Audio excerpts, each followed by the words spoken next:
ఉప సర్పంచుల ఫోరం గజ్వేల్ మండల ఉప సర్పంచుల ఫోరం అధ్యక్షులుగా బెజ్జగమ్మ మైపాల్ రెడ్డి, ఉప అధ్యక్షుడిగా అహ్మదీపూర్ ఉప సర్పంచ్ గోపాల్ రెడ్డి, ఉపాధ్యక్షులుగా రమేష్, కార్యదర్శి గడ్డం ఆంజనేయులు, సహకార్యదర్శి వెంకటేశం, సలహాదారు బాలయ్య, నర్సింహులు, కరుణాకర్, రుక్ముద్దీన్లను ఏకగ్రీవంగా ఎన్నుకున్నారు. గజ్వేల్ మండలంలోని ప్రైవేట్ ఫంక్షన్ హాల్లో రాష్ట్ర కమిటీ సభ్యులు రమేష్ గౌడ్ ఆధ్వర్యంలో ఉప సర్పంచులు ప్రత్యేక సమావేశమై ఆదివారం కమిటీని ఎన్నుకున్నారు. అనంతరం బెజ్జగమ్మ మైపాల్ రెడ్డి, గోపాల్ రెడ్డిలు మాట్లాడుతూ ఉప సర్పంచుల సమస్యల పరిష్కారానికి కృషి చేస్తామని, రాష్ట్ర వ్యాప్తంగా ఉప సర్పంచులు ఎదుర్కొంటున్న సమస్యల పరిష్కారానికి కృషి చేస్తామన్నారు. గ్రామాభివృద్ధిలో వారి పాత్రను మరింత బలోపేతం చేసేందుకు పనిచేస్తామన్నారు. ఉప సర్పంచుల హక్కుల పరిరక్షణతో పాటు గ్రామీణాభివృద్ధి లక్ష్యంగా ముందుకు సాగుతామని పేర్కొన్నారు. తమ ఎన్నికలకు సహకరించిన ప్రతి ఒక్కరికి ధన్యవాదాలు తెలిపారు. గజ్వేల్ ఉప సర్పంచ్ గజ్వేల్ మన మండల్ ఉప సర్పంచ్గా ఎన్నికైన నూతన కమిటీ అధ్యక్షులుగా నన్ను ఎన్నుకున్నందుకు అందరికీ మా యొక్క ఉప సర్పంచ్ అందరికీ, మా తోటి ఉప సర్పంచులకు నా యొక్క హృదయపూర్వక నమస్కారం తెలియజేస్తున్నాము.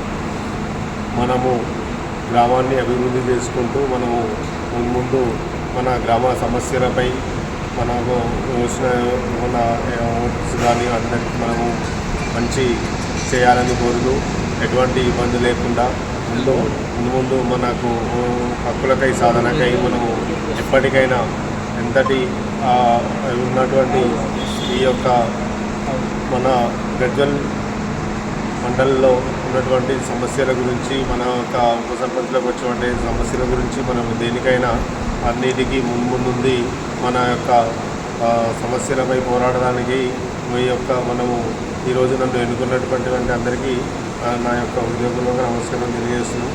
ఈరోజు మన గజ్వేల్ మండలానికి ఉప సర్పంచుల రాష్ట్ర కమిటీ సభ్యులు రమేష్ గౌడ్ గారు వచ్చి ఇక్కడ మనల్ని కమిటీలా ఏర్పరచడం జరిగింది. ఉప సర్పంచుల ఫోరం ఉపాధ్యక్షులు ఎన్నికైనందుకు అందరికీ నమస్కారం.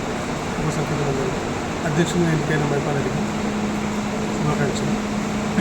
మనకు ఉప సర్పంచ్ హక్కుల కోసం మనం పోరాటం చేద్దామని చలో హైదరాబాద్ 25th నాడు మనం హైదరాబాద్ వెళ్తున్నాం.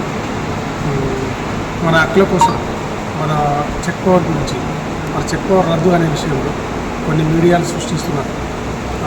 దాని గురించి మనం పోరాటం చేస్తున్నాం. మనం మన హక్కులు సాధించుకుందామని మనం ఐక్యంగా ఉండాలని కోరుతున్నాం.